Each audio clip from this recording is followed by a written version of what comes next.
Hayes, we're doing a cold open. I need to see if you still stand by this. In the episode I just finished editing, you said that Aleutian would be a good name for a baby boy. What?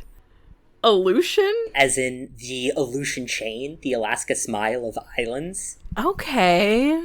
How is it spelled? How is it spelled with an A? I have no idea. Aleutian. I know it's named after the indigenous people. Uh-oh. Ding, ding, ding, ding, ding. Problematic button has just gone off. 30 seconds in. I have a lot of problematic baby names. We actually have a spreadsheet. Ranked by how problematic they are? No, there's actually some that I really wanted to put on the spreadsheet, but then I had to, physically stop myself.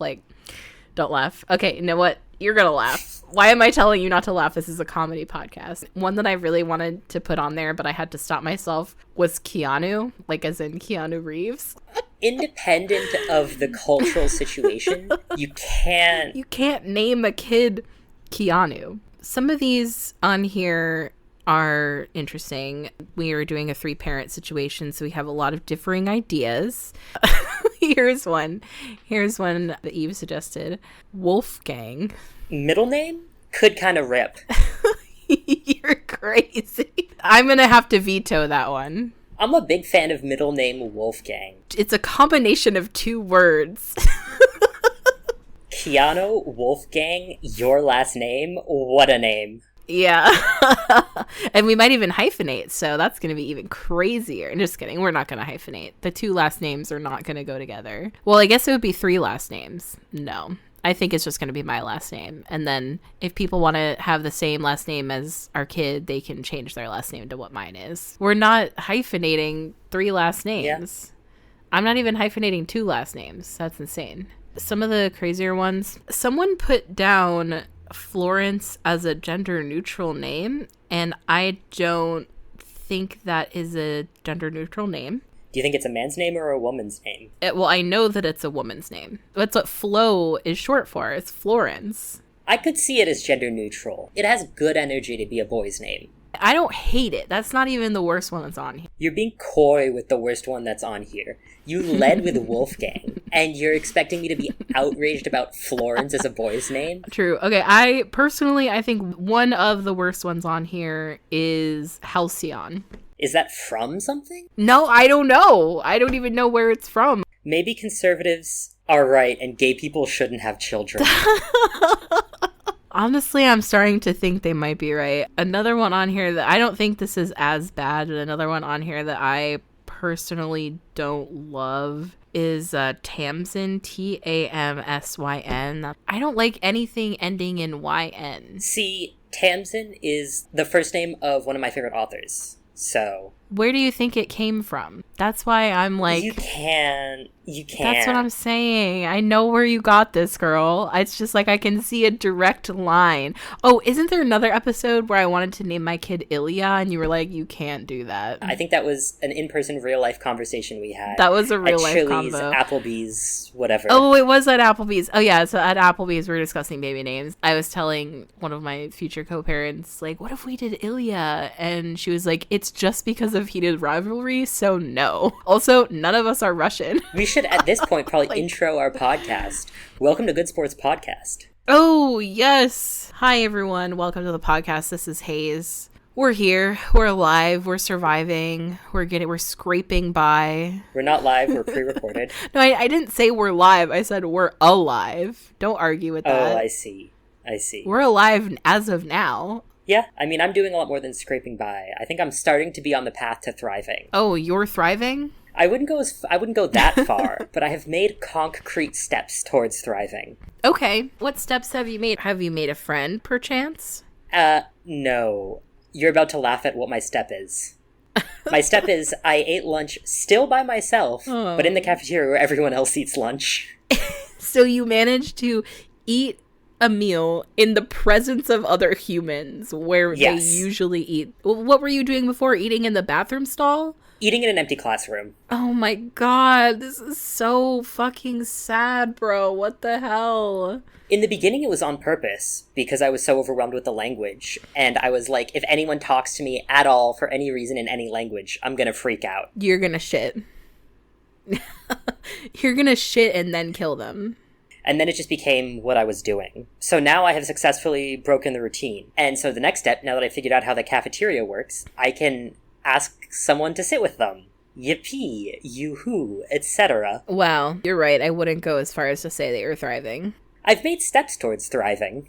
And you're going on hikes, you're like going outside, you're touching grass. I walked 11 miles on Friday. Oh my god, where the fuck are you going? You okay?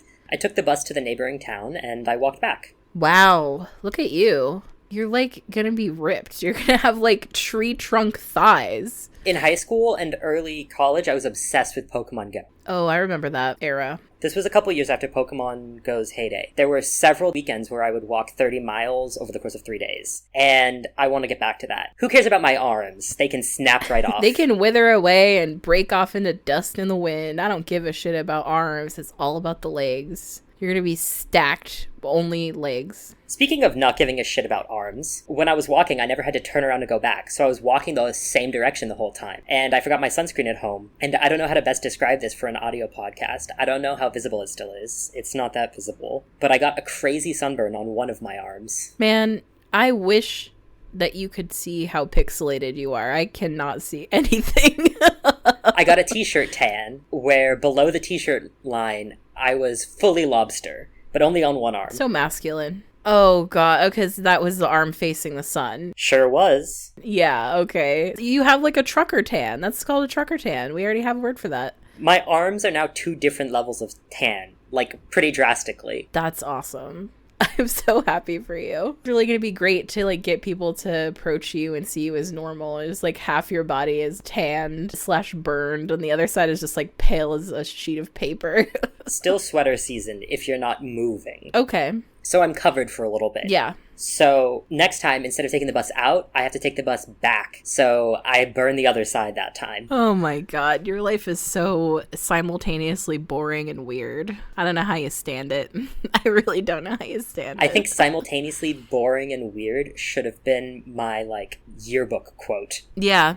Most likely to be both boring and weird. Yeah. I have a short story to tell about high school superlatives. Did you get least likely to succeed, most likely to be an improv comedian? I wasn't even on the radar. I wasn't even in the yearbook. They didn't have a most likely to get gay divorced by 21? No, but I think that if we did, I probably would have won. Because I was the only out gay person at my high school, which was awkward because then everyone was coming out to me. Yeah. It was starting to get to a point where if someone sent me a MySpace message out of the blue, I was like, here we fucking go. How many people went to your high school? Oh, very few. Maybe like 200 or 300. Yeah, mine was like 350. Pretty small school. We were the first graduating class of like a brand new high school that they built. But anyway, so in my school, we had a really big problem with teen pregnancy because basically during sex ed, they told us that condoms didn't work. So I think they told us like condoms are only 50% effective, but then they also told us that they had a 60% chance of failing, which should tell you something about the level of education that I was receiving in general. Because everyone was like, well, I guess condoms don't work. We might as well just not use them. In my senior year, they did this weird like male-female thing where every superlative had one guy and one girl, and they had most accident prone, and the guy was on crutches. Funnily enough, his girlfriend also got pregnant and dropped out, but don't worry, he still made it through high school, so it's fine. Of course. So he was like in the picture, most accident prone, LOL, holding out his crutch. And at the end of the crutch was the picture of a girl who got pregnant and dropped out. I'm flabbergasted. She consented to this. I will say she did consent to this. She was a good sport. I said it. I said the name of the podcast. Are you proud of me? She was a good sport. Roll credits. Roll the outro we just recorded. Da, da, da, da. Anyway, I've had a really bad week. Not gonna lie. It's been rough. It's been bad. Y'all had an improv show, right? Yeah, bombed that. Don't worry. Bombed that. It's fine. It was my fault. Okay. So, well, it wasn't like 100% my fault, but it was definitely at least 70% my fault because, well, and was it really my fault? So anyway, Hayes takes accountability and immediately backpedals. It was my fault, but not my fault, and I'm going to explain why, and you're going to be like, oh, okay, I get it. So I have a job that I work full time, like an adult. So I can't leave that job whenever well, actually, that's not true. Sometimes I can't leave when I feel like it, but I just got promoted, so I felt kind of like I have to stick around. Anyway, so I was working at my job that I have to pay my bills, and so I can't leave 2 hours before the show starts because the fucking public transportation is unreliable, and every other time I have given myself an hour and 15 minutes, and it's been more than enough time to get there before the show starts. So this time I gave myself 90 minutes and it still wasn't enough time because on the red line, every fucking stop, and this is during rush hour, every fucking stop is sitting there for 10 to 15 minutes. Yeah, MBTA classic, red line classic. Hello? So I'm sitting there on the red line like watching my lifeblood drip away, watching the hope drain out of not just my face, but everybody's face. Mm-hmm. It's like after the third stop of this, people are starting to grumble. Communal suffering. It's like the doors will close and they'll act like we're about to go, and then they'll be like, oh no, let's open them again for another 5 whole minutes. Why? It's rush hour. People are trying to like get home or get to their improv show. So I was literally 15 minutes late to our 30-minute set. I got there and I only had enough time to be in the montage. Oh, damn. And guess what? It was bad. Shocking. And you know what? Sometimes you really need to humble yourself. I do think if I had been on time, I don't think we would have bombed as hard, but I was in an extremely bad mood. So I think that was part of it too. And I will explain to you why I'm in a bad mood now. Okay. Get ready. I am genuinely curious about your takes on this as well, because this situation is like tearing my family apart, so it's cute and fun. My spouse has another partner that lives with us, and he had texted the group chat saying he wants to film like a short film in our house, and it's all going to be upstairs, kind of around his room, up on the 3rd floor. And my house is like on the 2nd and 3rd floor of a triple decker. So everyone was like, okay, whatever, you know, thanks for the heads up. And he's like, yeah, we're just going to be really loud. Everyone's going to be out of the house by 8 p.m. And, you know, we were like, okay. And then it ended up getting rescheduled, and I was kind of pissed off because he chose to reschedule it on the weekend that we had our house meeting, and he has a habit of just skipping house meetings. I think of the 6 months that we've lived in this house, he's maybe been to 2, because, and like, it just is annoying because we schedule these meetings like weeks in advance because of our schedules are so crazy and conflicting, and he still can't seem to manage. He always just says, oh, I just don't care and just do whatever. But that's not the main issue. So Saturday, I guess it was like annoying, but it was fine. I don't even think I was home on Saturday. But Sunday, it starts to be 8:30 and I still hear them like banging around upstairs, and I want to go take my shower because the reason why my rent is reasonable is that our bathroom situation is royally fucked up. We have 3 bedrooms on the bottom floor with 1 bathroom, which would be fine, but it's like a huge clawfoot tub, and the floor is like made of this slippery tile. I don't even fuck with that bathroom. And the 3rd floor has a huge bedroom that has an ensuite. It's kind of like awkward unless you're living with your family. So I use the upstairs bathroom because it's like a walk-in. It has my shower chair and it has all my stuff in it. So it gets to be 8:30. I'm like, when is he going to be done? And she's like, oh, let me go check like what's going on. I thought they were going to be done by 8. So she goes upstairs, comes back down. I'm getting in my towel because I'm like going to go upstairs. And she says, oh, I just checked in with him. He says they're running over schedule and he's going to try to have them out by 10. Okay. Let's pause and give me your opinion. Honest opinion. Did he originally say 8 or 8:30? He said 8. I think 8 if you're done and out by 8:30. Yeah. And I think that's that would fine. Be fine, frankly. And if you're done with loud noises by 8:30 and everyone's out and done by 9, I think that's also fine. They were not done with loud noises. Not to state the obvious, like, you're not college students. You're adults with jobs. Yeah. Every single person in this home has to work the next day, and one of us has to be up at 5 a.m. Bruh. And, like, on top of that, skipping the house meeting? Yeah. I don't know how y'all structure your house meetings, but in my past living situations with other people, that is the place to express that kind of thing, duke that kind of thing out. Yeah. And so intentionally recusing yourself from the social responsibility of living with other people and then being a dick to them. Yeah. I feel like you get to pick a struggle. You right? You either get to recuse yourself from the social forum and just be an angel to everyone, or you can be a dick and, let people sort it out with you. Yes. At least give people a forum to talk to you about it and not just avoid. Because the thing is, it then puts everyone else in a situation, because it's like, when is the good time to bring this up? Because if you wait too long, then you're an asshole who's holding a grudge. And if you do it in this situation, you're overreacting in the moment. And, it's making people take more time out of their schedule to deal with social dynamics. Yeah. Thank you for your take.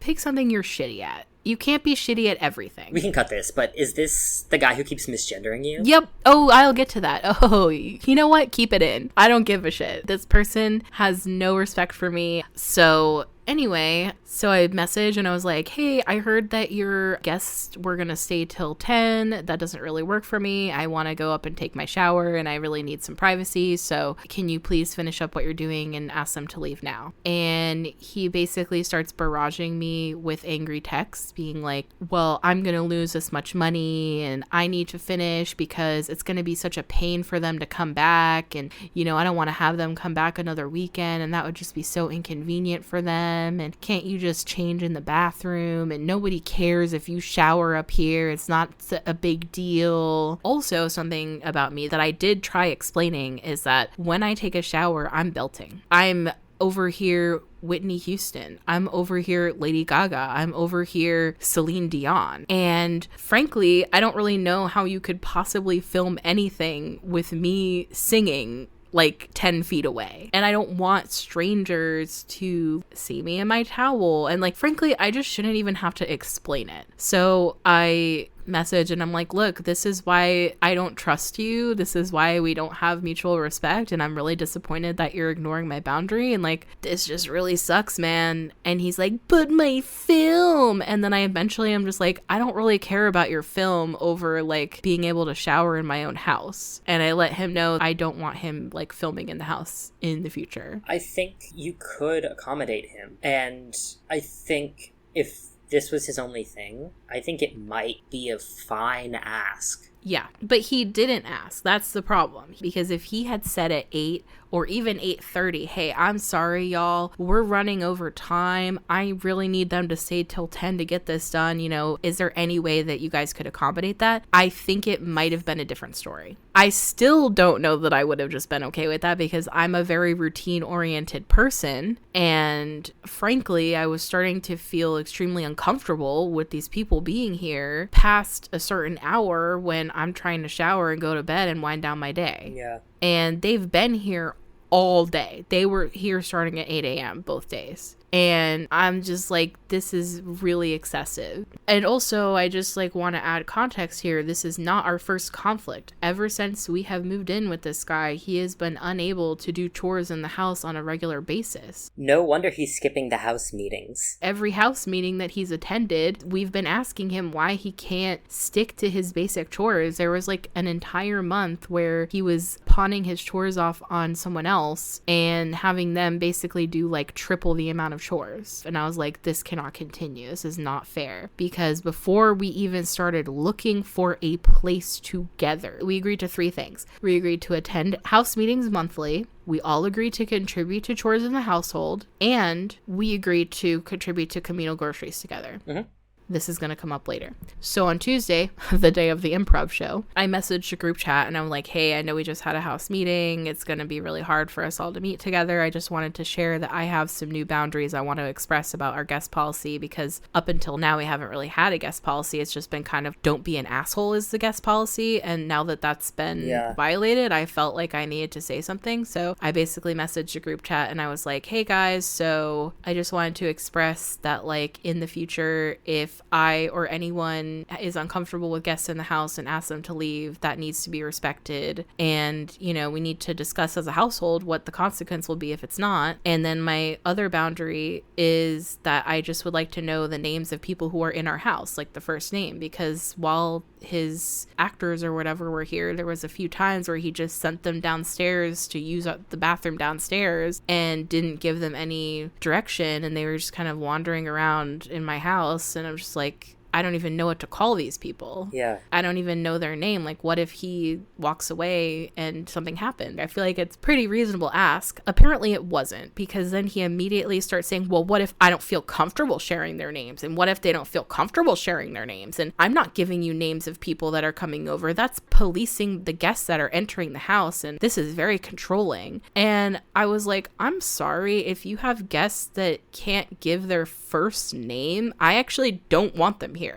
You also don't even necessarily need to know that that's their real first That's name. what I'm saying. Like, you could say anything.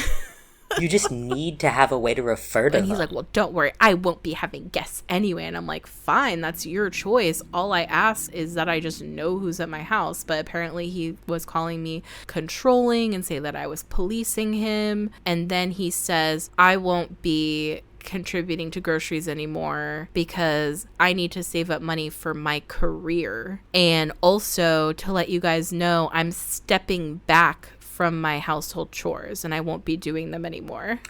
So, what?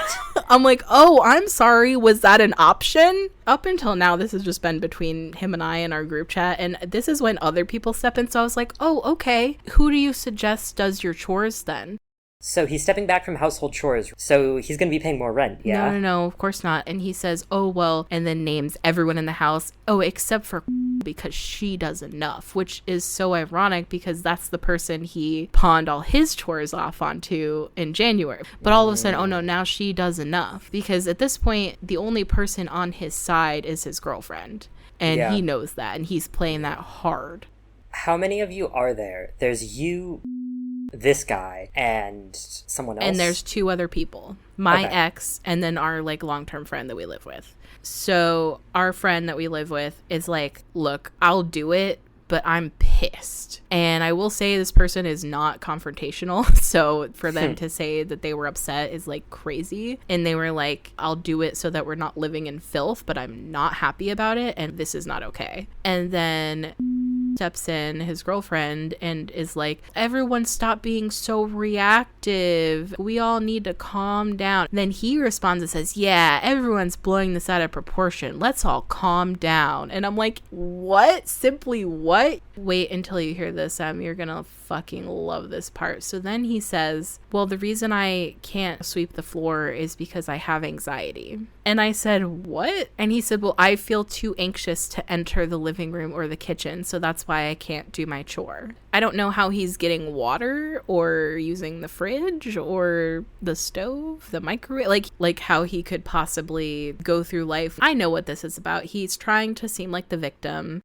Well, he's trying to make it seem like I'm the aggressor and that he's scared of me. And so I keep trying to get him to admit it. I'm like, well, what is it that's making you anxious? And he's like, I just get anxious and I can't calm down when I enter the living room. And so I'm like, you need to consider getting professional help for your anxiety because this is affecting everyone in the house and it's not acceptable and it's not okay. And he's like, wow, that's cold. This is just a pattern of manipulation. It's not cool and I don't like it. It's very toxic. And the only thing I've heard from him since was through that he apparently wants an apology from me for insulting his film.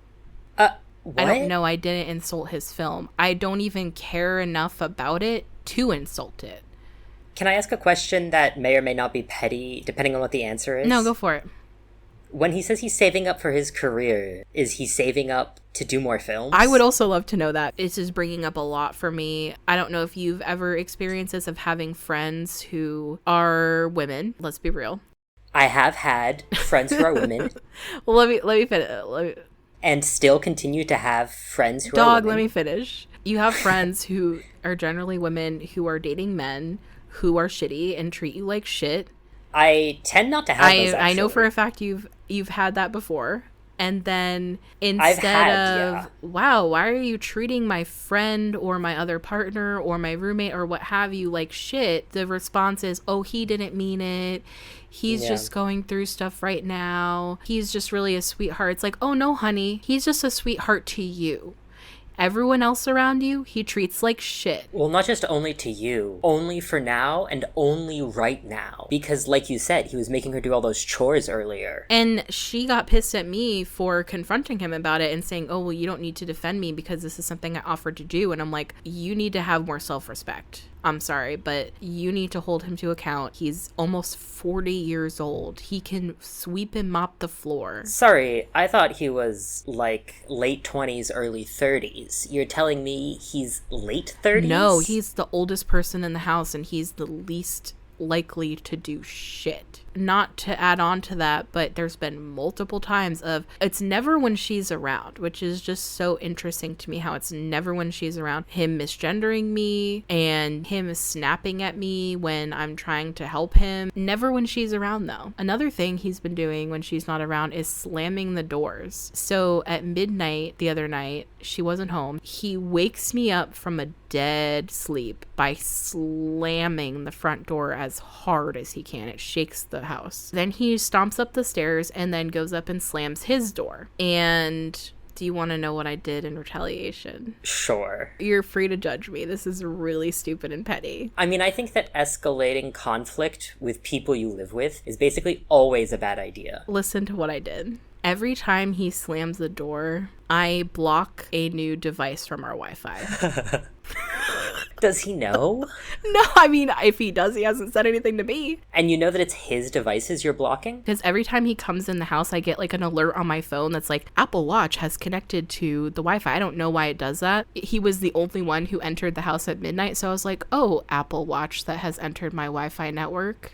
Bye. Oh, he just signed on to his MacBook Pro. Oh, I'm sorry. That's not going to work for you today. I see. And then do you unblock them so that he doesn't, like, try to figure them out? Or does he just not have Wi-Fi on any of his devices anymore? No. It's more of a timeout situation. Mm-hmm. It's more of a timeout situation. And then if he keeps slamming doors, then I'm just going to keep reblocking. I also have access to parental controls on the Wi-Fi, so that could be something fun. You know, block certain websites just to keep him on his toes, you know, because I don't want him to get wise that I'm just blocking his devices. So, you know, maybe I could just like, you can't access TikTok anymore. He's going to be really pissed about that. But here's the thing. We're planning on potentially having kids in this house. No, not with this energy. Seems like an unstable presence to have around an infant. And being pregnant, being extremely vulnerable around someone who feels a need to try to intimidate me physically by slamming doors in the house. And I just feel like that is an escalation physically after showing manipulative behavior. So, and now I'm pissed because this is putting a strain on me in relationship. You can't pick your partner's partner, but guess what? I do get to pick who I live with. So I've been lobbying pretty hard. I haven't had to really try that hard, but I think it's going to be a can you please move out situation. We can't force him to move out because he's on the lease, but... When's your lease up? Well, here's the thing. Our lease is up in September. Mm-hmm. It's now March. And then we also signed on for another 12 months. But here's the thing. I know from firsthand experience living with people for many years that if everyone in a household doesn't want you there, you will find a way to move out. Yeah. I just don't think we're compatible to live together. I don't think he's compatible to live with anybody. You know, maybe like a frat house, a trash pit. I don't know. Yeah.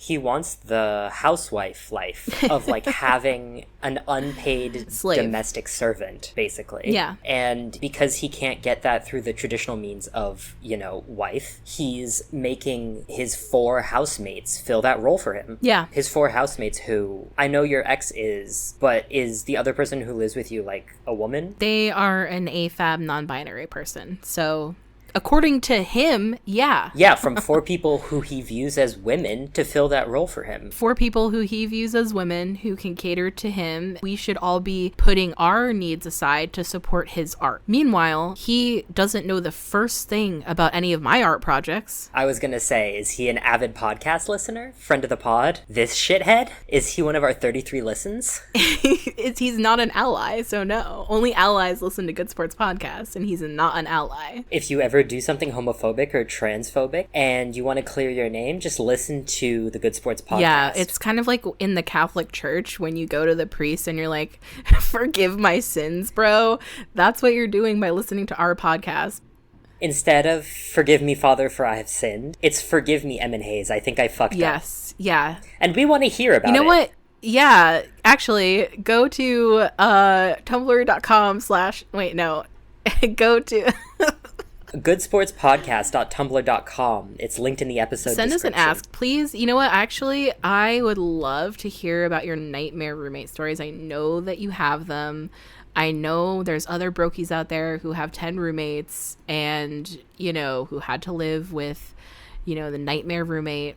You're going to get a kick out of this. Speaking of, you know, people knowing about the podcast, when I went to that birthday party of the person who was the person who I watched Yuri on Ice with, I found out that he had, like, talked about me with his friends. First, he tried with my name, and then, you know, he visited me in January in France. And then to, like, describe who I was, XYZ person's coming to the party. This is the person who I was visiting in France. And so they ignored my name and they were like, we should call him Frenchie. And he had to be like, no, M isn't French. Then he had to be like, I'm away for a podcast launch party. And so I roll up to the party. Everyone was like, you're the French podcast bro. No. Oh my God. Please, no. Your reputation precedes you. And then they were like, okay, fine, we won't call him Frenchie. Is he your boy toy? What? Ew. That's worse. I'd rather be called Frenchie. My name? He wasn't coy with my name. Yeah, why not just refer to you by your name? Like, what the hell is wrong with these people?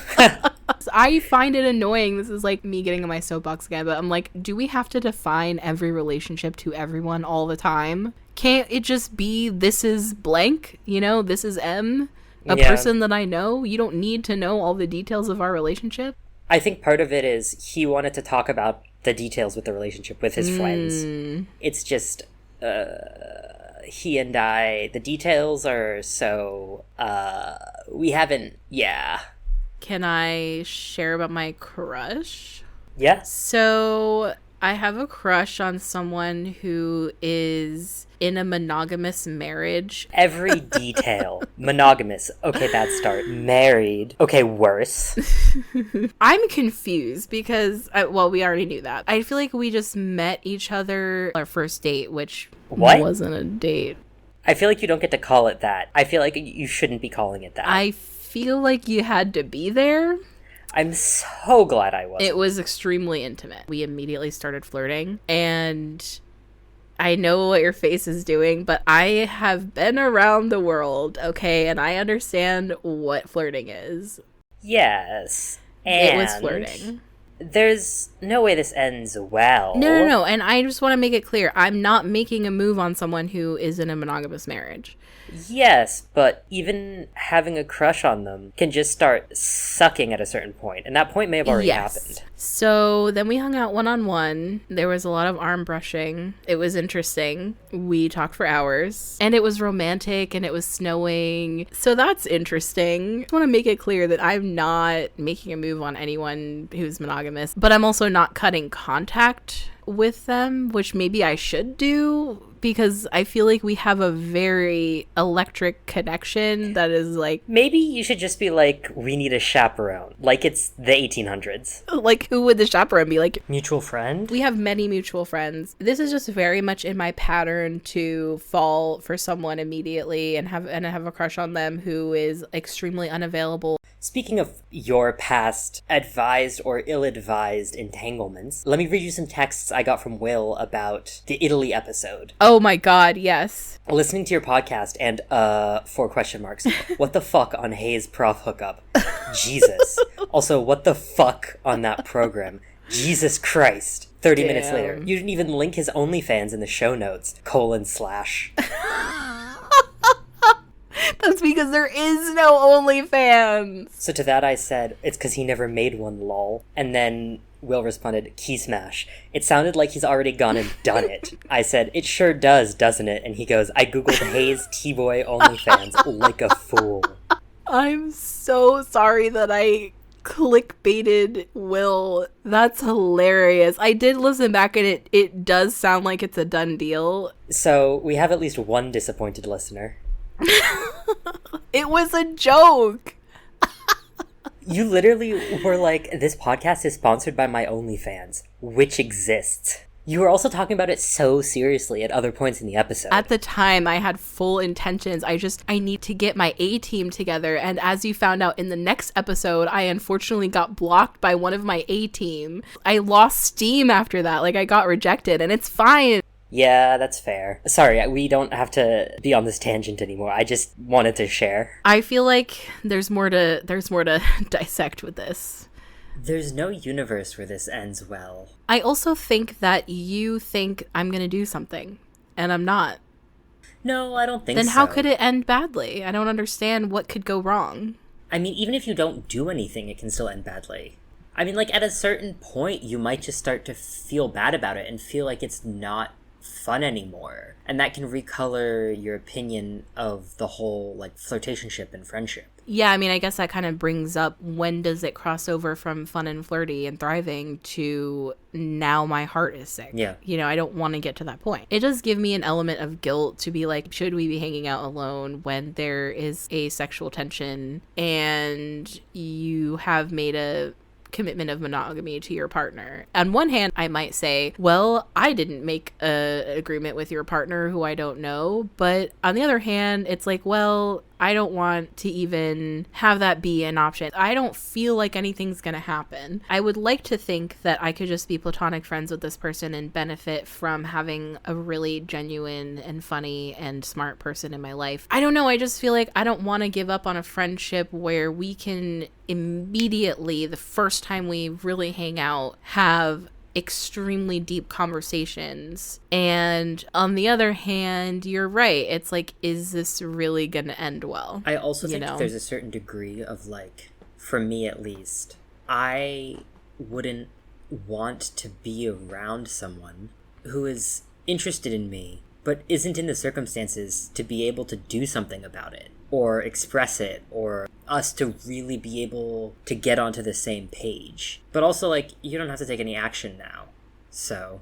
No, and I don't plan to. I feel like in the past, I would make a big deal and ruminate and be like, I have to confess my feelings to them or else I'm a bad person. And I also just feel like now, I think that we both know what's going on, and I don't feel like acknowledging it is going to be a positive experience right now when there's really nothing we can do about it. So maybe we should just continue on as friends. But I don't know, I'm interested in, like, your chaperone idea. Like, should I try to invite people to our plan so nothing happens? Like, I don't know. That was mostly a joke. I thought you were serious. But the fact that you were willing to go for it is crazy. Yeah. That I'm willing to go for having a chaperone so that we don't accidentally kiss. Yeah.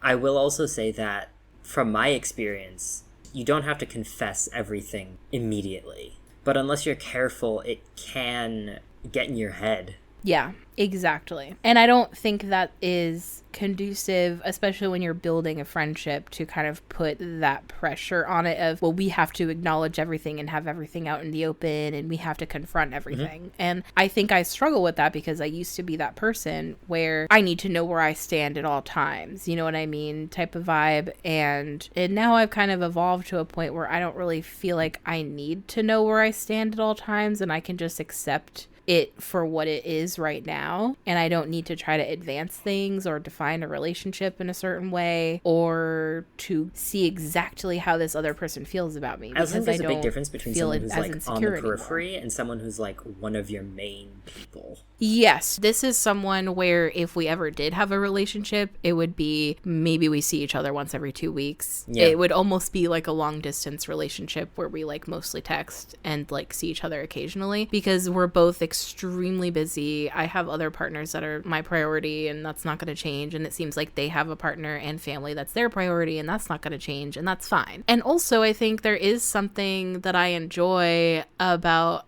having a little crush. It's just Yeah. like fun to think about, thinking of the possibility of what a relationship could be like. And I think that's part of what I like about being poly is I don't have to feel guilty for having a crush on someone, even if I know that that isn't going to happen. I can still enjoy having a crush on someone. You know, that is interesting. I guess I'll keep everyone updated. Again, I don't really think this is going to go anywhere. And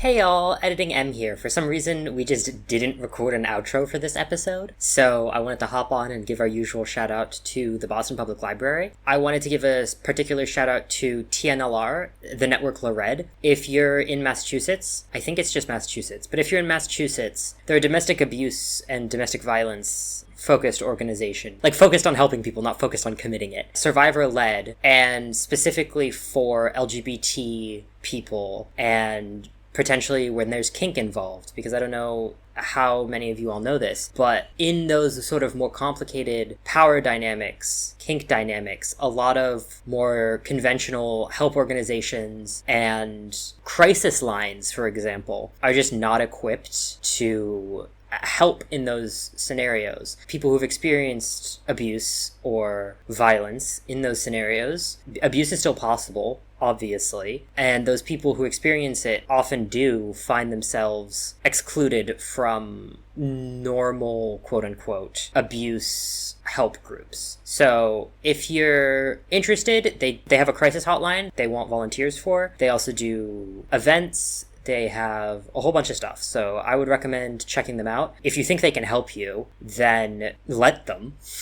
Again, that's T as in Thomas, N as in network, L as in Labrador, and R as in red. The network LaRed. And I think we were pretty clear in the episode of our anti-Catholic stance, but as usual, I wanted to extend our customary anti-shout-out to the Catholic Church. All right, everyone. Catch y'all next week. Thanks for listening. Bye! Good Sports Podcast, where everything is gonna be alright.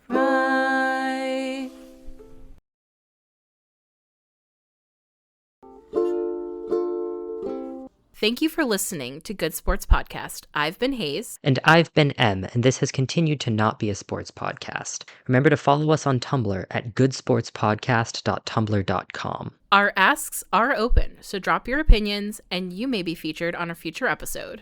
Our podcast art was done by Ellis. You can follow them on Instagram at digitalfuture.cat. Love us, hate us, let us know by leaving a review and rating us 5 stars on your podcast app of choice. And remember to always be a good sport.